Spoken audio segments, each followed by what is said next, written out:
Sa panayam ng unang balita kanina kay impeachment prosecutor Chel Jokno, sinabi niya na dapat magkunbin na ang Senate Impeachment Court dahil naipadala na kagabi ang articles of impeachment laban kay Vice President Sara Duterte.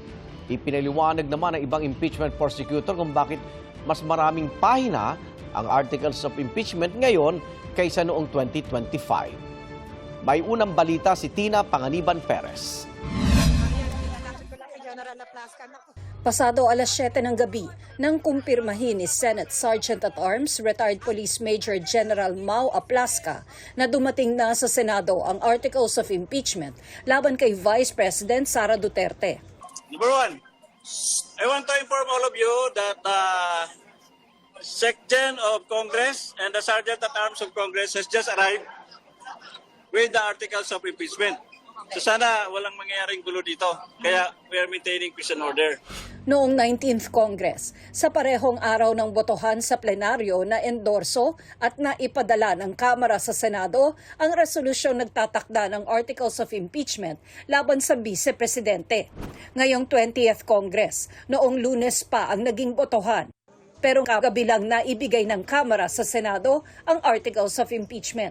Sa isang pahayag, sinabi ni House Secretary General Cheloy Garafil na umabot sa libo-libong pahina ang kopya ng Articles of Impeachment na kinailangang pagsamasamahin at i-check para matiyak na tugma ito sa inaprubahan ng Kamara. Pinuna ni Senator Amy Marcos ang matagal na pag-transmit nito. Hindi raw katanggap-tanggap at mahirap seryosohin ang anyay excuse ng Kamara na nagreproduce pa sila ng mga dokumento.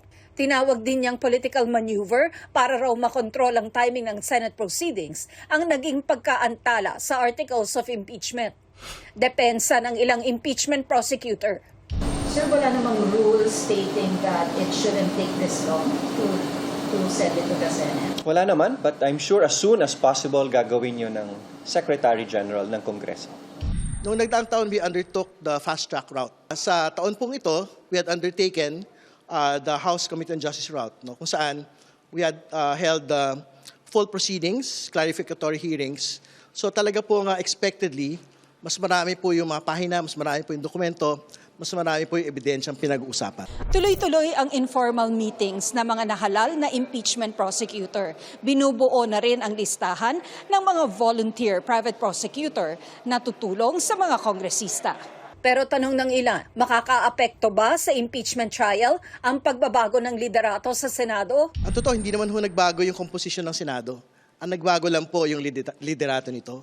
So, we will still be dealing with the same set of senator judges. Ang pinaka-challenging para sa aming mga prosecutor ay ang mga senador na bumoto para i-archive ang naunang impeachment complaint ng nakaraang taon ay nakaupo na sa lideratong mga posisyon ng ating Senado at napakahirap magkaroon ng isang impartial impeachment trial if those who decided to archive it and not follow the rule of law will be the ones sitting as senator judges. Pero sa palagay ng ACT Teachers Party List, posibleng makaapekto sa kredibilidad ng Senate Impeachment Court ang paglahok ni Senator Bato de la Rosa bilang Senator Judge. We're calling for his arrest. So, hindi inhibition. We're calling on him to surrender para wag nang madamay pa ang Senado at kahit yung impeachment court at yung credibility nito sa mata ng publiko at sa mata ng buong daigdig. Hinihingan pa namin ng reaksyon ng bagong mayorya sa Senado, pati si Senador de la Rosa ukol dito. Ito ang unang balita. Tina Panganiban Perez, GMA News.